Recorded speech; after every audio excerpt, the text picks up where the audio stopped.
Welcome back. Now, fireworks lit the Nairobi skies last night as Kenyans joined the rest of the world in welcoming the new year 2024 with the entertainment joints full to capacity.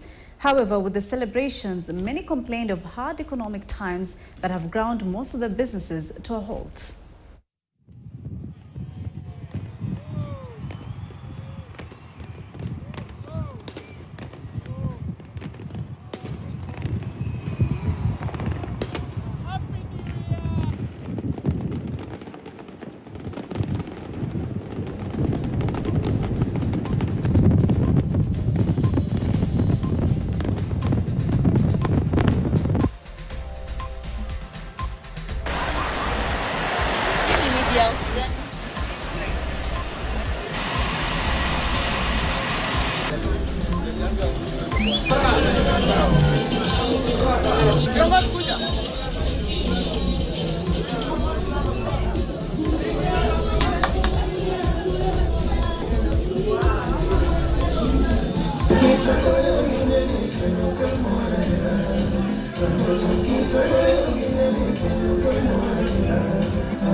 You know, it's been a tough year, but we are hoping for a better this year, business-wise.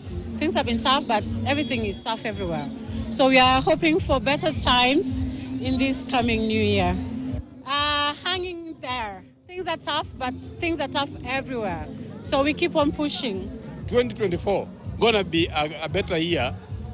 We expect some improvement because people have suffered. I was at home. I have seen so many people suffering. Even people are complaining. They have nothing to eat and so forth. There are so many taxes. They're gonna reduce taxes. Kila mtu aombe Mungu, maisha ni kugumu, lakini hapa leo kila mtu pull up his socks or her socks. Maisha ni mbaya. Christmas si Christmas. Happy New Year si Happy New Year. My friend, ni kubaya. Hata hapa hari singejaa leo, lakini leo ni kubaya. Now, over 500 hunger-stricken elderly and persons living with disability from Theta Ward in Juja, Kiambu County have a reason to smile after well-wishers donated food rations to help them celebrate the New Year 2024 festivities. Now, during the ceremony that saw the elderly people, PWDs dance and reminisce the 2023 activities, Joseph Njogu Kinuthia, the well-wishers said the initiative was meant to show the less fortunate love and care.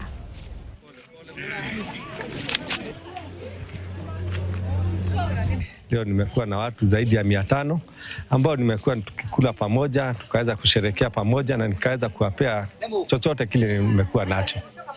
Uzito ambao tuko nao katika nchi, watu wako na shida ambapo wanasikia kwa pale wanapewa unga, wanakimbia zaidi na kuweza kuja, lakini Mungu amenisaidia, nimeweza kadiri ya uwezo wangu na nimeweza kuwapa. Wote hakuna yote yule hajaweza kupata kile kitu kidogo nilichokuwa nacho. Hatujai hata karibishwa hata siku moja hivi, hata kidogo kukaribishwa sikukuu. Tulikuwa tumepoteza imani, tunakosa hata mahali tunaweza pata kitu tu kidogo tunaweza onja. Lakini leo nimeonja nyama, leo nimekula chapati, leo nimekula mchele. Tarehe 1 naenda kukula kaugali na watoto wangu. Nimesikia vizuri sana. Geuliza ni ya kwamba wale walio wamepewa na Mungu uwezo wakuwa na kitu, wakuwa na utajiri, ni vizuri wawe na ukarimu wa kukumbuka wazee wale wakongwe, mama wazee, watoto wale wamelemavu, watu wa aina mbalimbali wale walio na shida wawakumbuke na ili Mungu naye aongezee. Now, around the world, New Year's fireworks celebrations lit up the sky as the world welcomed 2024.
Now, Embu residents gathered in popular joints and churches to celebrate and welcome the new year 2024 that they are optimistic will be full of opportunities.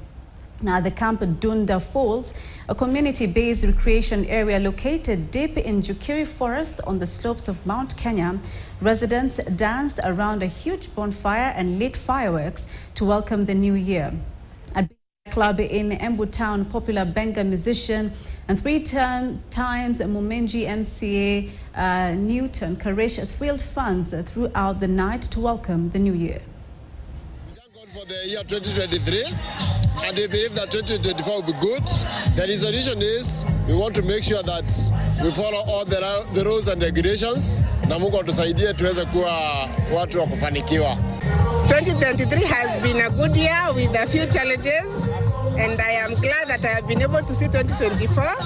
And I know 2024 is going to be filled with a lot of blessings. 2024, 1st January being my birthday, I thank God for the gift of life, and I know that this year 2024 is going to be filled with a lot of blessings for me and my family. Mwaka umeopita 2023 tumehave kupanda miti, but one of the resolutions tuko nazo za 2024 ni ati we won't be planting trees based on events. Sasa tutaendelea upanzi wa miti every now and then. Right, that's a wrap for news. Thank you for watching. My name is Fatia Mohammed Noor. Of course, a happy